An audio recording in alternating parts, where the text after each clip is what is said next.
শুরু করুন।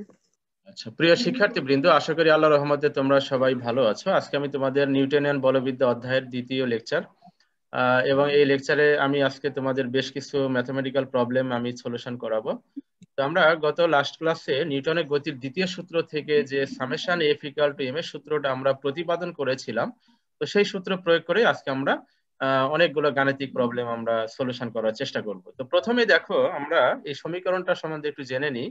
যে এই যে বলা হচ্ছে যে summation F equal to M A, তো বলো তো এই সূত্রটা আমরা কখন প্রয়োগ করতে পারি? বলো তো কখন প্রয়োগ করে আমরা এই সূত্রটা ব্যবহার করে অঙ্ক করব? সামেশন এফ ইকুয়াল টু, যখন একটি বস্তুর উপর অনেকগুলো প্রযুক্ত, যখন একটা বডির উপরে, লব্ধি বল বের করার জন্য, যখন একটা বস্তুর উপরে এট এ টাইম অনেকগুলো বল যখন ক্রিয়া করবে, তখন আমরা এই সমীকরণ ব্যবহার করে আমরা কি করব? অঙ্ক করব। ঠিক আছে। আচ্ছা, এখন তাহলে সামেশন এফ মানে হচ্ছে একাধিক বল ক্রিয়া করবে কোন একটা বস্তুর উপর এট এ টাইম। তো দেখো, আমরা এখানে বেশ কয়েকটা প্রবলেম আমি নিয়ে আসছি। তো প্রথম যে প্রবলেম সেটা হচ্ছে প্রয়োগ নাম্বার 1, 1 নাম্বার অ্যাপ্লিকেশন। তো 1 নাম্বার অ্যাপ্লিকেশনে দেখো, এখানে একটা চিত্র দেখানো হচ্ছে তোমার। এই চিত্রে দেখো, আমি দুইটা এই চিত্রে তোমার এই একটা তল, এই তলে এই ও বিন্দুতে একটা বস্তু আছে, যে বস্তুটার ভর বলা আছে এম কেজি। নিউমেরিক্যাল ভ্যালু এখানে বলা আছে, এম এর মান হচ্ছে 50 কেজি। যেহেতু আমরা অঙ্ক করবো, এই জন্য আমরা ভ্যালু বলে দিচ্ছি। তো বস্তুটা কোন তলে অবস্থিত বলো তো? এক্স ওয়াই তলে অবস্থিত। তো তল মানে হচ্ছে দ্বিমাত্রিক, তো আমরা দ্বিমাত্রিক তল এক্স ওয়াই বিবেচনা করে নিয়েছি। এখন এই তলের উপরে যে বস্তুটা আছে, সেই বস্তুর উপরে আমরা কি পরিমাণ বল প্রয়োগ করেছি সেটা বলা আছে। একটা বল প্রয়োগ করা হয়েছে F1, এবং সেই F1টা অনুভূমিকের সাথে কত অ্যাঙ্গেলে প্রয়োগ করা হয়েছে সেই মানটাও কিন্তু এখানে বলা আছে। F1 এর মানটা হচ্ছে 200 নিউটন, এবং সেটা অনুভূমিকের সাথে 30 ডিগ্রি কোণে প্রয়োগ করা হয়েছে। দ্বিতীয় যে বল সেটা কত নিউটন? 20 নিউটন। এবার সেটা আবার অনুভূমিকের সাথে কত ডিগ্রি বা কত অ্যাঙ্গেলে প্রয়োগ করা হয়েছে, বা কত বলে টানা হচ্ছে সেটা বলা আছে 40 ডিগ্রি। আচ্ছা, তো এখন বলো তো, এখানে এই এম কেজি ভরে বস্তুর উপরে এট এ টাইম কয়টা বল কাজ করছে এখন বলো? দুইটা বল কাজ করছে, একটা F1 আর একটা F2, এবং দুইটা বলের ক্রিয়া রেখা কিন্তু বলা আছে, মানে অ্যাঙ্গেলটা বলা আছে যে কোন দিকের সাথে অ্যাঙ্গেল করে এই বস্তুটার উপরে বল প্রয়োগ করে টানা হচ্ছে। এখন তোমাকে এখানে বের করতে বলা হচ্ছে যে এই বস্তুটার ত্বরণ কত হবে। মানে এই যে দুইটা বস্তু, একটা বস্তুর উপরে যে দুটো বল প্রয়োগ করে তুমি টানছো, তাহলে দুইটা বল মিলে কি একটা নিট বল তৈরি হবে, এবং এই নিট বলের কারণে এই বস্তুতে কি তৈরি হবে? একটা ত্বরণ তৈরি হবে, তাই না? আমরা জানি যে বল থাকা মানে সেখানে কি থাকবে? ত্বরণ থাকবে, রাইট? বল থাকা মানে কি থাকবে? ত্বরণ থাকবে। F equal to M A, F equal to M A. Sir বলের কারণে যদি বস্তুর সরণ না ঘটে তাহলে তো ত্বরণ থাকবে না। হ্যাঁ, সেক্ষেত্রে ডিফারেন্ট কেস। ও যেটা বলছে যে বল আছে বাট সরণ যদি না হয় সেক্ষেত্রে তো থাকবে না, সেটা আলাদা কেস। আমরা এক্ষেত্রে গতিটা বিবেচনা করব, যে গতিশীল হচ্ছে সেই জিনিসটা আমরা বিবেচনা করব।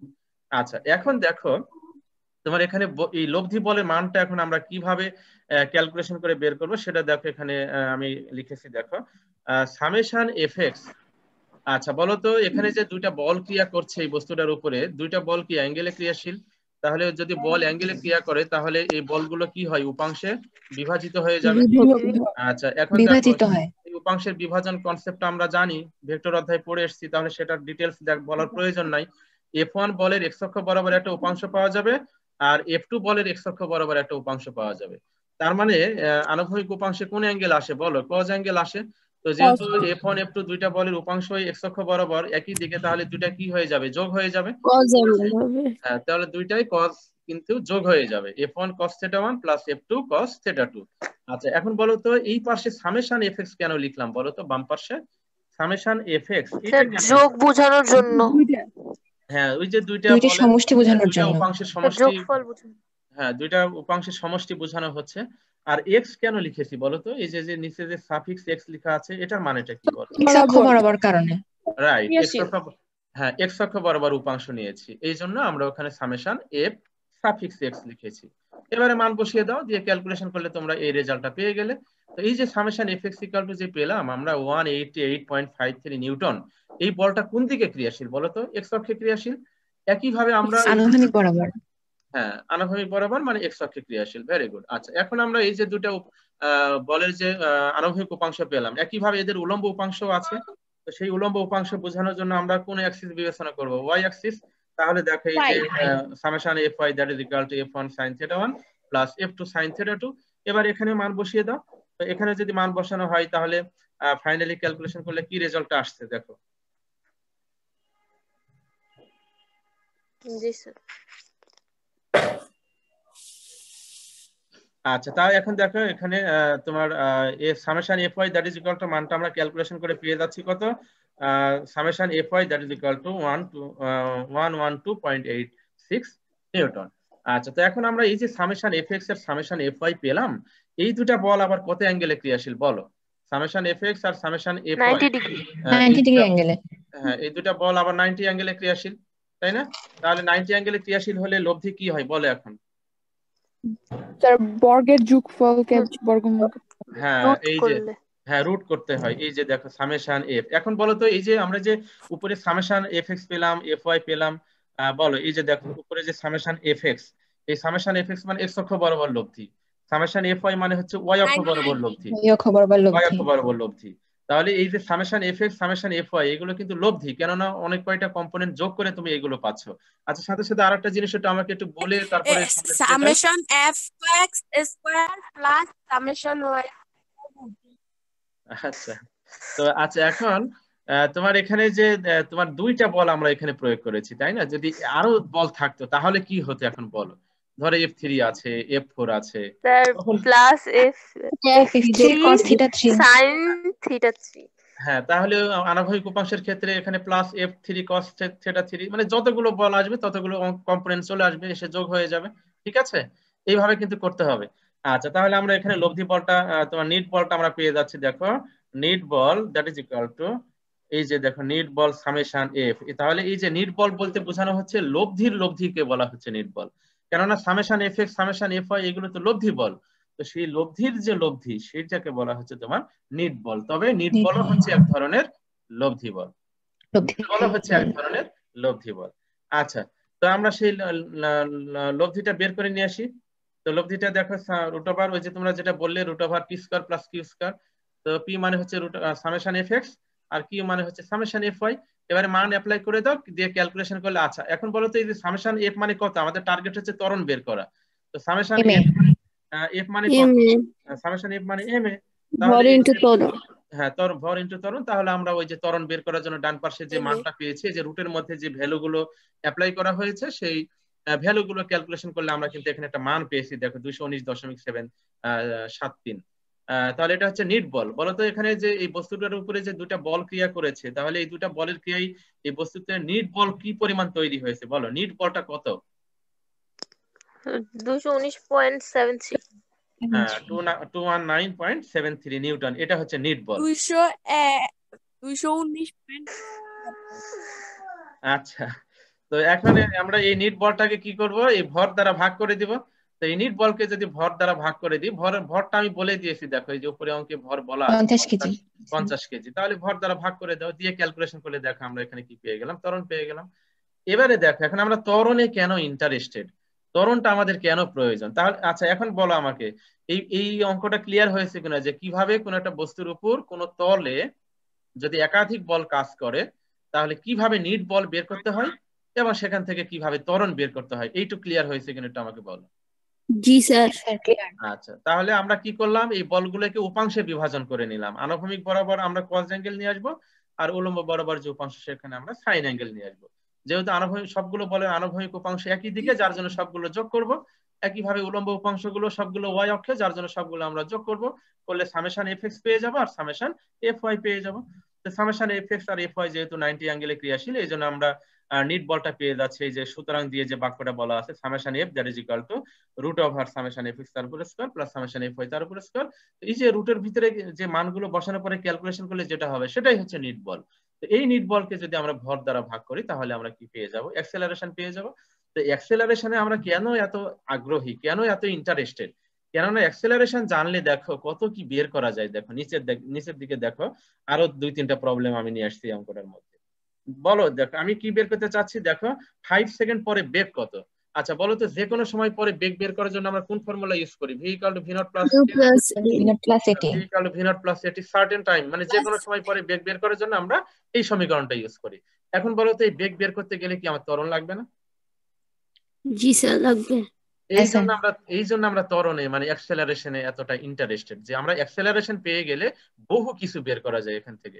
এই যে দেখো 5 সেকেন্ড পরে আমরা বেগ বের করছি, এই যে V equal V naught plus এটি। তো ইনিশিয়ালি বস্তুটা আমার এখানে স্থির ছিল, এই যে ও বিন্দুতে এটা স্থির ছিল, তাহলে আদিবেগ কত হবে? 0 হবে। তো আদিবেগের মানটা এখানে 0 অ্যাপ্লাই করা হলো। আর এখানে ত্বরণ যেটা আমরা ক্যালকুলেশন করে বের করলাম, দেখো এই ত্বরণটা এই জন্যই প্রয়োজন। আর কত সময় পরে বেগ চাচ্ছ সেই সময়টা বলা আছে 5 সেকেন্ড। তাহলে ক্যালকুলেশন করলে তুমি বেগ পেয়ে গেলে 5 সেকেন্ড পরে তার অর্জিত বেগ হচ্ছে 22 মিটার পার সেকেন্ড। একইভাবে 5 সেকেন্ড পরে এটা কত দূরত্ব অতিক্রম করবে সেটা আমরা বের করতে পারি। এই যে দূরত্ব, যে কোনো সময় পরে দূরত্ব বের করার ফর্মুলা কি? S equal to V naught T plus half এটি স্কয়ার। তো এটা অ্যাপ্লাই করলে দেখো আমরা দূরত্ব পেয়ে যাচ্ছি 55 মিটার। আবার আমরা সময়ের সাপেক্ষে কি করলাম? বেগ বের করলাম, দূরত্ব বের করলাম। আবার দূরত্বের সাপেক্ষেও কিন্তু আমরা বেগ বের করতে পারি। দেখো অনেক সমীকরণ আছে, কিন্তু দূরত্বের সাপেক্ষেও কিন্তু আমরা বেগ বের করতে পারি। গতিবিদ্যা অধ্যায় শিখে এসেছি আমরা। তো দূরত্বের সাপেক্ষে বেগ বের করার জন্য 5 মিটার দূরত্বে অর্জিত বেগ কত? এই প্রশ্নটা হচ্ছে এইটা। আমি কিন্তু প্রশ্ন লিখি নাই, জাস্ট আমি সলিউশন করেছি, কিন্তু প্রশ্নগুলো কিন্তু আমি এখন বলে দিচ্ছি। যে এই যে 5 সেকেন্ড পরে আমি চাচ্ছি তোমার কাছে যে বেগ কত হবে বা দূরত্ব কত হবে, বা 5 মিটার দূরত্বে বস্তুটির অর্জিত বেগ কত হবে। এই প্রশ্নগুলো তোমরা বাসায় সুন্দর করে নোট করবে, হ্যাঁ। আর পিডিএফটা তো দেওয়াই থাকবে, ওখান থেকে দেখে নিবে তোমরা। আচ্ছা, এখন তো যে কোনো দূরত্বের সাপেক্ষে বেগ চাইলে আমরা কোন ফর্মুলা ইউজ করি? V square equal to V naught square plus 2as, এই ফর্মুলা ইউজ করি। শুনতে পাচ্ছ? হ্যাঁ জি স্যার, স্যার, শুনতে পাচ্ছি। আচ্ছা, তোমরা চুপচাপ থাকলে তো আমি বুঝতেছি না যে তোমরা কি ঘুমিয়ে পড়ছো নাকি। আচ্ছা, তো এখন আদিবেগ কত হচ্ছে? শূন্য। তো আদিবেগ শূন্যের উপরে স্কয়ার করে দাও 2as। তাহলে এখানে এখানেও কিন্তু ত্বরণটা লাগছে। তার মানে আলটিমেট আমার যা কিছুই তুমি বের করো না কেন, তোমার কি লাগবে? ত্বরণ লাগবে। এই ত্বরণ ত্বরণ পেলে লাগবে। কিন্তু তুমি বাকি অনেক কিছু ক্যালকুলেশন করে বের করতে পারো। আচ্ছা, আরেকটা জিনিস আমরা বের করতে পারি না, আমি এখানে লিখি নাই। যদি আমি তোমাকে বলতাম যে পঞ্চম সেকেন্ডে বস্তুটি কত দূরত্ব অতিক্রম করবে, পঞ্চম সেকেন্ডে মানে 5তম সেকেন্ডে কত দূরত্ব অতিক্রম করবে? U plus half A two T minus one সূত্র দিয়ে করবো। হ্যাঁ হ্যাঁ, তাহলে V naught plus half A two T minus one. তাহলে এখানেও কি অ্যাক্সেলারেশন লাগছে?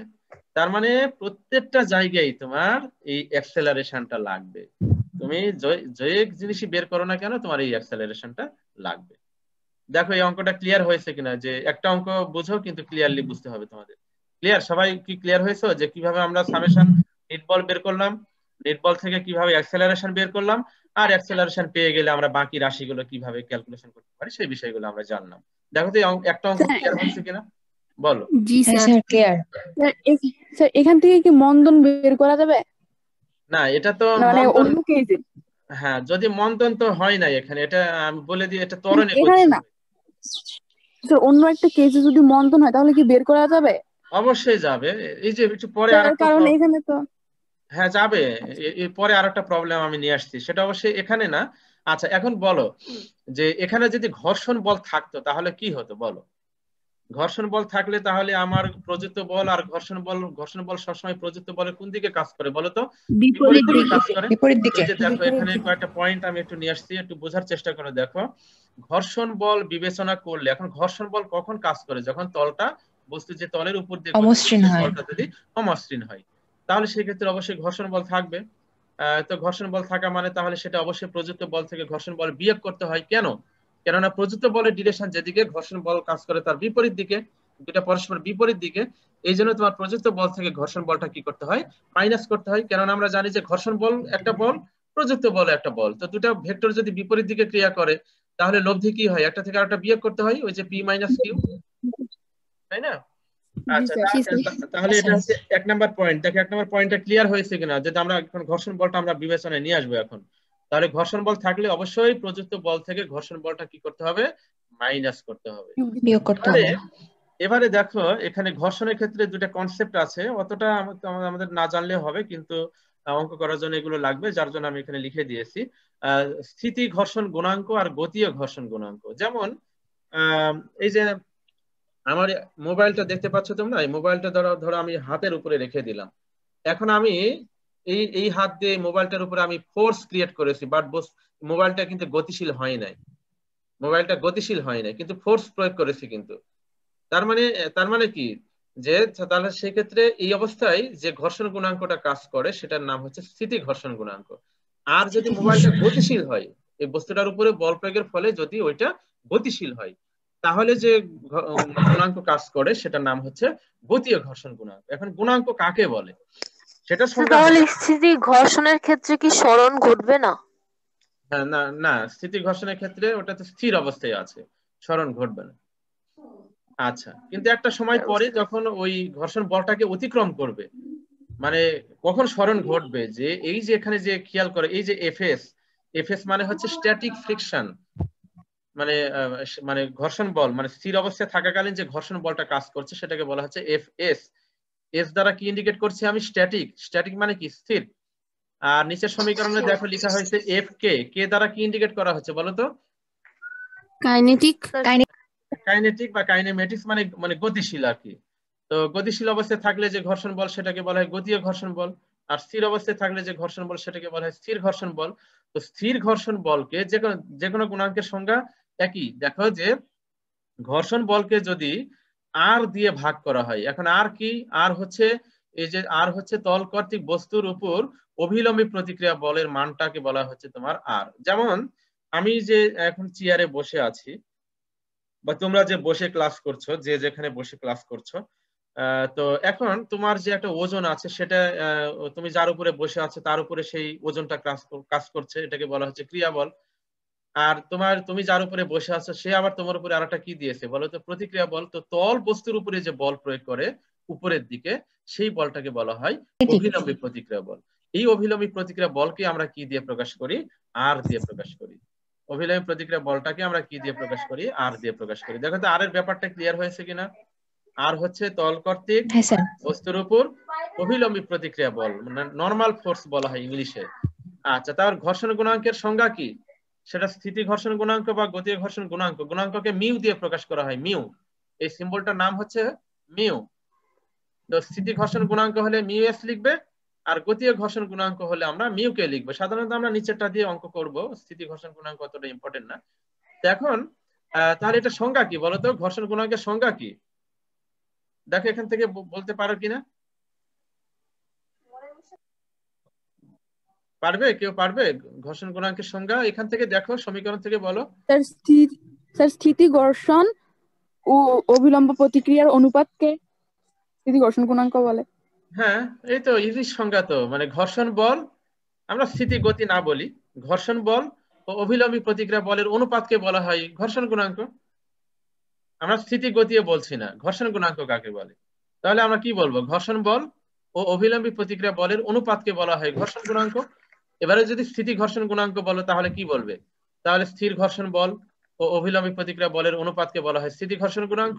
আর গতীয় ঘর্ষণ গুণাঙ্ক বললে তুমি বলবে যে গতীয় ঘর্ষণ বল ও অভিলম্বী প্রতিক্রিয়া বলের অনুপাতকে বলা হয় গতীয় ঘর্ষণ গুণাঙ্ক। ক্লিয়ার সবাই? দেখো তো। স্যার আচ্ছা বলো তো এই। স্যার, হ্যাঁ হ্যাঁ স্যার। বল। স্যার যদি একটা বস্তু আনত তলে যেতে থাকে তখন সেটার ক্ষেত্রে অভিলম্বিক প্রতিক্রিয়া কিভাবে হবে? আচ্ছা দেখাবো দেখাবো, একটু ওয়েট করো, সব তোমাদের কোনো সমস্যা থাকবে না, সবই দেখাবো। আছে, আমি পরে দেখাবো তোমাদের কিভাবে অভিলম্বী প্রতিক্রিয়া বল বের করতে হয়। তুমি বলার আগেই দেখো আমি নিয়ে চলে আসছি। কোথায়? এই যে দেখো, দেখতে পাচ্ছ? জি স্যার, দেখেছি। দেখাবো, হ্যাঁ সবই করাবো, আমি আমি সবই করাবো, সমস্যা নেই। আচ্ছা, আগে এই জিনিসগুলো আগে বুঝো কিভাবে বের করতে হয়, আমরা তো যাবো আস্তে আস্তে যাবো। আচ্ছা, তো আমরা এই এই সমীকরণটা বেশি ব্যবহার করব। হ্যাঁ, তো mu K that is equal to F K by R. এখন আচ্ছা, এখন বলো তো মিউকের মানটা সাধারণত এটা হিসাব করে দেখা গেছে যে তোমার ঘর্ষণ বলে মানটা প্রতিক্রিয়া বলের চেয়ে কম থাকে। সাধারণত নর্মাল যে আমরা বস্তুগুলো ইউজ করি সেইগুলোর ক্ষেত্রে, বেশিরভাগ ক্ষেত্রেই, ব্যতিক্রম কেস থাকতে পারে কিন্তু বেশিরভাগ ক্ষেত্রেই এই মিউকের মানটা 1 এর চেয়ে ছোট থাকে। 1 এর চেয়ে ছোট থাকে মানে এফ এর মানটা ছোট থাকে আর প্রতিক্রিয়া বলের মানটা বেশি থাকে। তো প্রতিক্রিয়া বলের মানটা বেশি থাকার কারণে তাহলে তোমার ওটা উপরেরটা যেহেতু ছোট নিচেরটা বড়, তাহলে ক্যালকুলেশন করলে আলটিমেট এটা কার চেয়ে কি আসবে? 1 এর চেয়ে ছোট আসবে। তো ছোট। এই যে হ্যাঁ, এই যে কনসেপ্টটা আমরা শিখলাম, এই কনসেপ্টটা ব্যবহার করে এখন আমরা 2 নাম্বার প্রবলেমে আমরা চলে যাচ্ছি, প্রয়োগ নাম্বার 2। আচ্ছা, তো প্রয়োগ নাম্বার 2 এ দেখো এখানে একটা বস্তু নেওয়া হয়েছে, এই চিত্রে দেখো একটা বস্তু নিয়েছি। বলতো এই বস্তুটার ভর হচ্ছে এম কেজি, মান বলে দিয়েছি 20 কেজি, এম এর মান হচ্ছে 20 কেজি, যেহেতু আমরা অঙ্ক করবো এই জন্য ভ্যালু বলে দিচ্ছি। আচ্ছা, এখানে মিউ কে বলা হচ্ছে 0.1, তার মানে আমার কিন্তু ঘর্ষণ বলটা সরাসরি বলা নাই। এখন এই বস্তুটার উপরে দেখো আমি ডান দিকে একটা বল প্রয়োগ করেছি, বলো তো এখানে কত বল প্রয়োগ করা হয়েছে? 100 নিউটন বল প্রয়োগ করা হয়েছে। 100 নিউটন। আচ্ছা, এখন এখানে এফ কে দেখানো মানে কি বুঝতে হবে নিশ্চয়ই, তাহলে তার তলটা কি অমসৃণ, তাহলে ঘর্ষণ বল আছে এখানে, তাহলে ঘর্ষণ বল অবশ্যই প্রযুক্ত বল থেকে কি করতে হবে? মাইনাস করতে হবে। বিয়োগ আচ্ছা এখন করতে আমার হবে। প্রশ্ন, আচ্ছা এখন তোমার ঘর্ষণ বলটা কি এখানে সরাসরি বলা আছে? দেখো তো, নাই কিন্তু, ঘর্ষণ বলটা কিন্তু সরাসরি না বলা নেই। স্যার। কিন্তু আমরা দেখো তো এই যে উপরে যে সমীকরণটা, এই সমীকরণ ব্যবহার করে দেখো মিউ কে বলা আছে, আমি যদি আর ক্যালকুলেশন করতে পারি তাহলে মিউ কে আর আর গুণ করলে কি আমরা ঘর্ষণ বলটা পেয়ে যাব না? এফ কে পেয়ে যাব না? জি স্যার। তাহলে আমার হ্যাঁ এই স্যার। আর, হ্যাঁ আর বের করার টেকনিকটা এখন আমাদের শিখতে হবে, যেটা তোমাদের একজন বান্ধবী বললো যে কিভাবে আনত তলে আর বের করতে হয়, হ্যাঁ সেটাও বের করা যায়, আমি দেখাবো। আচ্ছা তো এখন আর বের করার জন্য, আর তুমি এই যে বস্তুটাকে যেখানে স্থাপন করেছো এই তলের উপরে, তাহলে এই বস্তুটার ওজন কোন দিকে কাজ করবে? খাড়া নিচের দিকে কাজ করবে, সেই ওজনটাকে আমরা নামকরণ করেছি এমজি। আর এই তল বস্তুর উপরে যে প্রতিক্রিয়া বল প্রয়োগ করবে সেটা কোন দিকে কাজ করবে? খাড়া উপরের দিকে কাজ করবে। এই প্রতিক্রিয়া বলটাকে আমরা আর দিয়ে প্রকাশ করেছি, কোনো কোনো বইতে এটা এন দিয়েও প্রকাশ করেছে, অবশ্যই নর্মাল ফোর্স বলা হয়। তো আমার বেশিরভাগ বইতে আর দিয়ে প্রকাশ করেছে, রিয়াকশন ফোর্স। হ্যাঁ রিয়াকশন ফোর্স, এই জন্য আর দিয়ে প্রকাশ করা হয়। স্যার এখানে বুঝলেন কিভাবে যে আর এর মানটা বড় হবে এমজি থেকে? এটা হিসাব হিসাব করা আছে, হিসাব করে দেখা গেছে। আচ্ছা আচ্ছা এখানে এটার কথা বলছো, এই যে summation F F Y equal to R minus M G কেন লিখেছি? জি স্যার। আচ্ছা এটা আমি বলছি, দাঁড়াও। তো এখন ওটা এম জি মাইনাস আর লিখলেও হবে, কোনো সমস্যা নেই, তো সেটা আমি পরে বলছি। আচ্ছা এখন আমরা এই আর বের করার জন্য বলতো ভার্টিক্যালি, আমার হাতটা দেখা যাচ্ছে একটু দেখো তো, ভার্টিক্যাল মানে ওয়াই অক্ষ বরাবর। তো জি ওয়াই স্যার অক্ষ দেখা বরাবর যায়। কয়টা ফোর্স আমরা দেখতে পাচ্ছি বলো? উপরের দিকে আর আছে, আর নিচের দিকে কি আছে? এমজি আছে। এমজি। আচ্ছা তো ভার্টিক্যাল বলতে আমরা এখানে কি বুঝবো? ওয়াই অক্ষটাকে আমরা ইন্ডিকেট করব। তো ওয়াই না লিখলেও হবে, তো তার মানে আমরা তাহলে ভার্টিক্যালি যেহেতু দুইটা ফোর্স কাজ করছে এই বস্তুটার উপরে, তাহলে কি আমরা লিখতে পারি না summation F Y that is equal to R minus M G? এখনো বলছে যে আর থেকে এমজি মাইনাস করলাম কেন? এমজি থেকে তো আর মাইনাস করা যায়, দুইটাই সঠিক, কেননা এখানে কে বড় কে ছোট সেটা আমরা জানি না, সুতরাং এমজি মাইনাস আরও লিখতে পারে, কোনো সমস্যা নেই। হ্যাঁ আচ্ছা এখন তোমার summation F Y that is equal to আবার আমরা কি জানি? এম এ, সামেশন এফ মানে কি? M A. M A. আর ওয়াইটা কেন লিখেছি বলো তো? স্যার ওয়াই অক্ষ বরাবর। ওয়াই অক্ষ ওয়াই বরাবর। মানে ভার্টিক্যাল, ওয়াই না লিখলেও হবে, কোনো সমস্যা নেই, আমি জাস্ট বোঝানোর জন্য লিখেছি। আচ্ছা that is equal to R minus M G. এবারে বলো তো বস্তুটা কিন্তু তলের উপরে গতিশীল, এটা কিন্তু উপরের দিকে লাফায়, মানে উপরের দিকে তার কোনো গতি নাই, বস্তুটা তল বরাবর ডানে বামে গতিশীল, প্রযুক্ত বল যেদিকে বস্তুটার গতি সেদিকে। তার মানে কি ভার্টিক্যালি তার কোনো কি নাই বলো? ভার্টিক্যালি ত্বরণ তার নাই। ত্বরণ নাই। গতি নাই, তো গতি না থাকা মানে কি তার কোনো অ্যাক্সেলারেশন নাই। এই জন্য এ ওয়াই এর পরিবর্তে কত লেখা হয়েছে? 0 লেখা হয়েছে। জি দেখো ক্লিয়ার কিনা এটা? জি স্যার বুঝতে জি পেরেছি। স্যার। হ্যাঁ স্যার।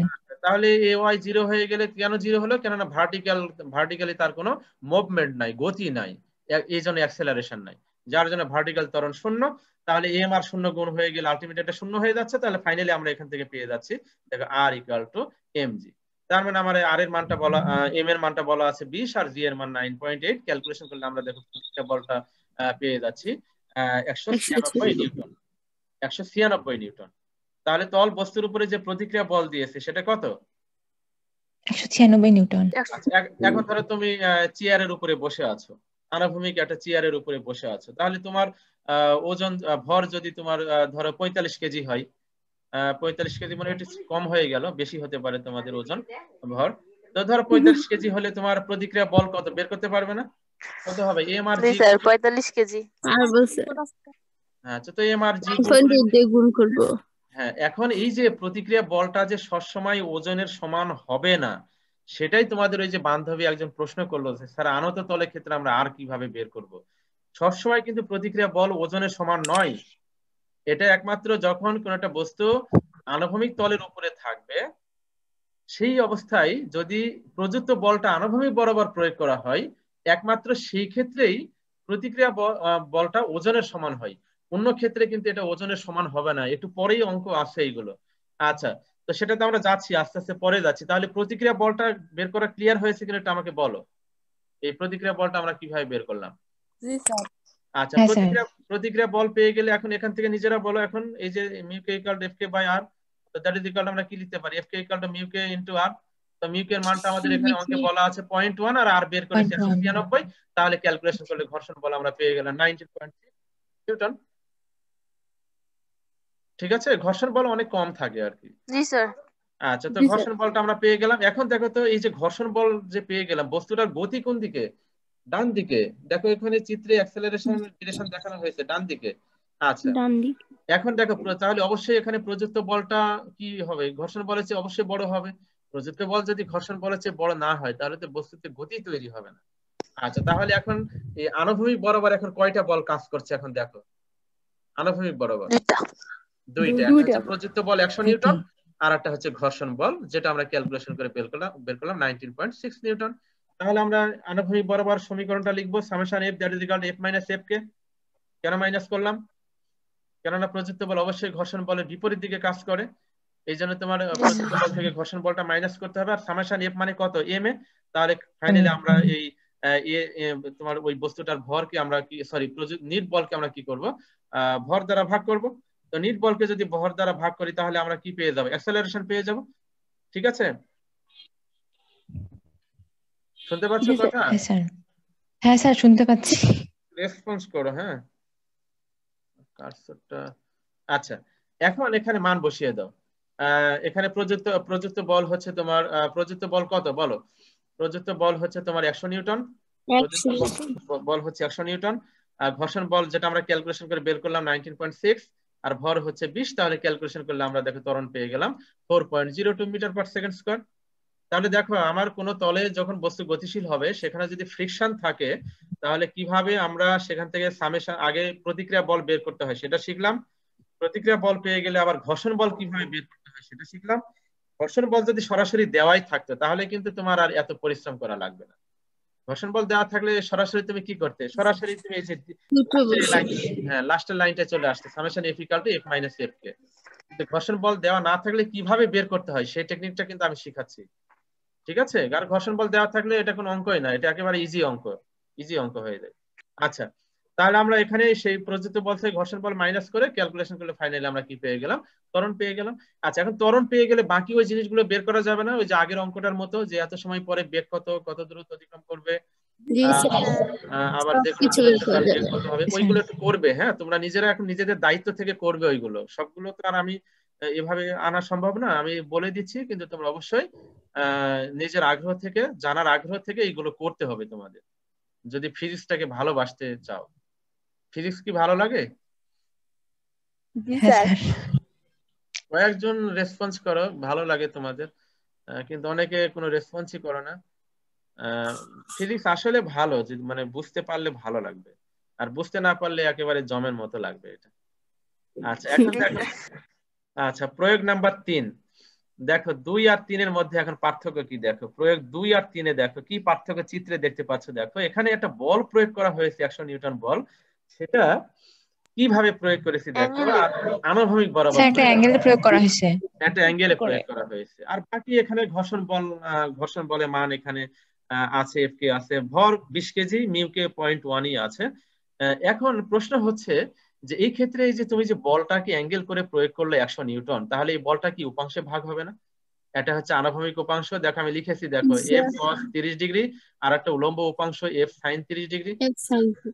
ওই যে লন রোলার টানা ঠেলার যে কনসেপ্টটা মনে আছে, যে আমরা এই যে এফ বলে টানছি এটাকে, তাহলে টানা হলে আনুভূমিক উপাংশ হলো এফ কস থিটা, আর উলম্ব উপাংশ উপরের দিকে থাকবে এফ সাইন থিটা। সেটা মানে 30 ডিগ্রি এখানে বসানো হয়েছে। আর ওজন তো নিচের দিকে থাকবে এমজি, আর প্রতিক্রিয়া বল আর কোন দিকে থাকবে? উপরের দিকে। এখন বলো তো তোমরা নিজেরা, এখন বলো তো আমার 2 নং চিত্রের ক্ষেত্রে এখানে উপরের দিকে শুধু একটা ফোর্স ছিল আর প্রতিক্রিয়া বল ছিল, আর নিচের দিকে ওজন ছিল, যার জন্য তুমি summation F Y equal to R minus MG লিখেছো। কিন্তু এখন কি হয়েছে বলো? এখন কি হয়েছে? এখন দেখো এফ তো সাইন 30 ডিগ্রি যোগ হয়েছে। প্রতিক্রিয়া বলটা বৃদ্ধি পেয়েছে। হ্যাঁ, এখন দেখো তো এই আর এর সাথে এই যে তুমি যে বলে তুমি টানছো, সে বলের একটা কম্পোনেন্ট অ্যাড হয়ে যাচ্ছে না? দুইটা একই দিকে কাজ করছে, আর এফ সাইন থিটা কি একই দিকে? তাহলে এই দুইটা কি হবে বলো? যোগ হয়ে যাবে। যোগ হয়ে যাবে। এই দুটা যোগ করে সেখান থেকে এমজিটা কি করবে? যখন প্রতিক্রিয়া বলটা বের করবে তখন এমজিটা মাইনাস মাইনাস করতে হবে। এখন দেখো এই লাইনটা ক্লিয়ার কিনা এখন বলো। জি স্যার। কনসেপ্টটা অর্জন করো, কি বের অঙ্ক করব? করার কোনো বিষয় নাই। হ্যাঁ, বলো আমি বুঝি নাই, কে যেন বললে বিয়োগের কথা। স্যার এমজি বিয়োগ করে কি ওয়াই অক্ষ বরাবর নিট বল বের করব?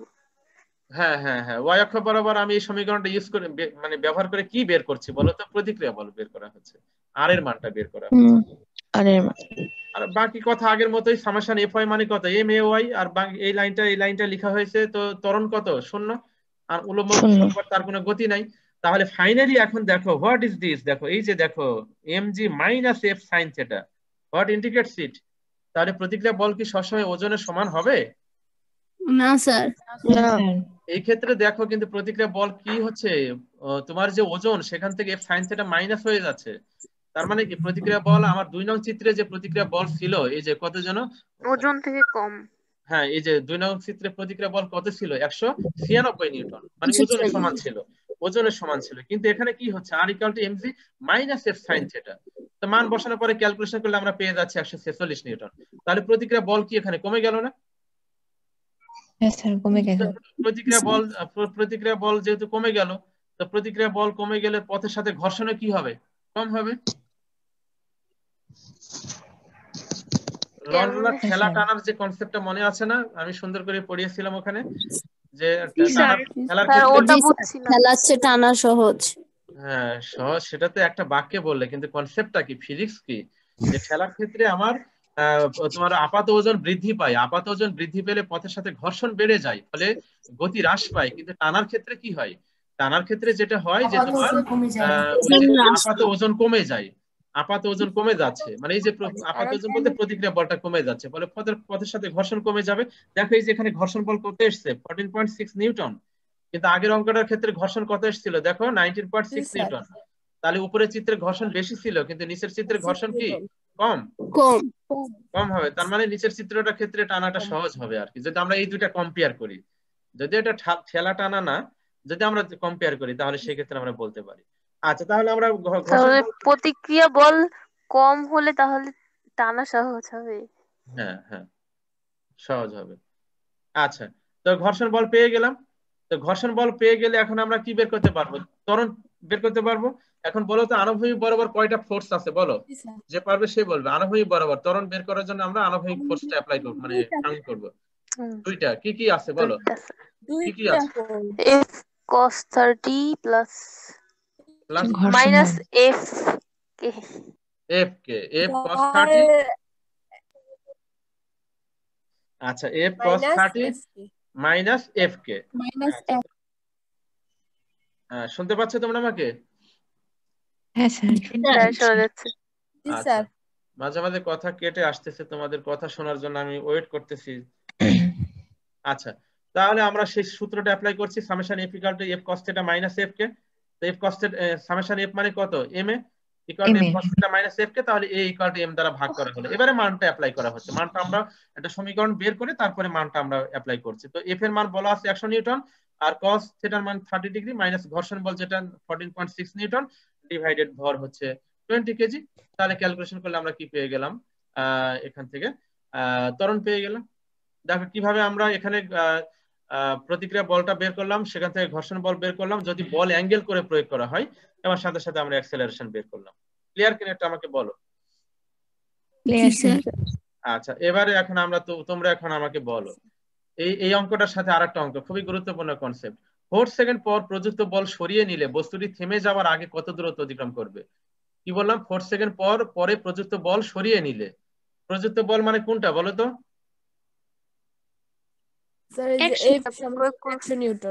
হ্যাঁ ওইটা যদি আমি সরিয়ে নিই, ওই যে প্রযুক্ত বলটা যদি সরিয়ে নেওয়া হয়, যে এফ ইকুয়াল টু 100 নিউটন, এটা যদি সরিয়ে নেওয়া হয়, তাহলে এটা থেমে যাবার আগে কত দূরত্ব অতিক্রম করবে সেটা বের করতে বলা হচ্ছে তোমাকে। আচ্ছা এখন বলো কে পারবে, একটু কথা বলতে পারো কিনা এটা আমাকে বলো। আচ্ছা, ইনিশিয়ালি বস্তুটা এই পয়েন্টে ছিল, ধরো ইনিশিয়ালি বস্তুটা এই পয়েন্টে আছে, তাহলে সেখানে তার বেগ কত, শূন্য, আদিবেগ শূন্য। এবারে সে যে অ্যাক্সেলারেশন অর্জন করেছে, সে যে অ্যাক্সেলারেশন পেয়েছে কত যেন 3.6, তাহলে সেই অ্যাক্সেলারেশনে কত, মানে এই অ্যাক্সেলারেশনে তোমার, আচ্ছা 4 সেকেন্ডে কত বেগ অর্জন করবে সেটা আমরা বের করে নিলাম। 4 সেকেন্ডে তার অর্জিত বেগ হচ্ছে 0.44 মিটার পার সেকেন্ড, আর 4 সেকেন্ডে সে কত দূরত্ব অতিক্রম করেছে সেটা আমরা এখান থেকে বের করে নিলাম। তাহলে এই পয়েন্টে 4 সেকেন্ড পরে সে বস্তুটা এখন এখানে অবস্থান করছে, যার বেগ আমরা পেয়ে গেলাম, কত দূরত্বে অবস্থান করছে এটা আমরা পেয়ে গেলাম। এই অবস্থায় যখন আছে, এই যে যখন বেগ পেলে তুমি 14.4 মিটার, এই অবস্থায় এই বস্তুটা কি হবে বলতো? এই অবস্থায় তুমি প্রযুক্ত বল সরিয়ে নিছো, তো প্রযুক্ত বল সরিয়ে নিলে তাহলে আর প্রযুক্ত বল নাই, তাহলে এই বস্তুটা ঘর্ষণ বল কাজ করবে। তাহলে ঘর্ষণ বলটা কাজ করবে। সময় কেটে যাবে, সময় একেবারে নাই, পরের দিন আমি পড়াবো, আপাতত যতটুকু সময় আছে চালাই। তো তাহলে এখন এই যে প্রযুক্ত বল সরিয়ে নিলে ঘর্ষণ বলটা তোমার থাকবে, ঠিক আছে? তাহলে ঘর্ষণ বলের কারণে বস্তুর গতি কি ত্বরান্বিত হবে না মন্দন হবে বলো? মন্দন হবে। মন্দন হবে। তাহলে দেখো এই যে summation F equal to F minus F K, তো summation F equal to M A prime, ত্বরণ চেঞ্জ হয়ে যাবে, মন্দন হবে, ইকুয়াল টু ক্যালকুলেশন করলে আমরা এই সমীকরণটা পেয়ে গেলাম। এবারে আমরা এখানে কি করবো, মান অ্যাপ্লাই করা হচ্ছে। প্রযুক্ত বল কত? শূন্য, প্রযুক্ত বল নাই, এফ নাই, আর ঘর্ষণ বলটা শুধু থাকবে। ক্যালকুলেশন করলে দেখো কিন্তু আমরা এখানে মন্দন পেয়ে গেছি। দেখো ক্লিয়ার হয়েছে কিনা দেখো, মন্দনটা আমরা কিভাবে বের করলাম। জি স্যার।